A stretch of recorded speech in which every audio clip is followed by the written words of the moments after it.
going back a little bit to when you were in Boston, right? What was that like, even just having, you know, your daughter? At the time, were you married? No, I wasn't. I was a single mom. Wow. So being a single mom and still trying to achieve your goals is really hard.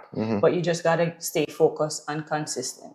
So for me, we had a living nanny, right? So she's been taking care of my daughter since she was 3 months old. So I was able to work nonstop.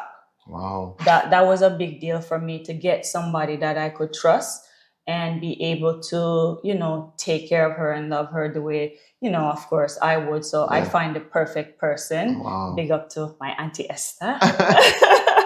So, I mean, with that put together and, you know, I'm happy with it, I just stay going. I work 16, 18 hours a day. Wow. Non-stop. Because I guess you had a dream in the back of your mind, right? I did, and having my daughter, I wasn't gonna let that really stop me from getting there. So I have to balance being a mother and still being balance, a career-driven woman. Exactly. Work every day, run the business every day, and still trying to work on this at the same time. Wow. So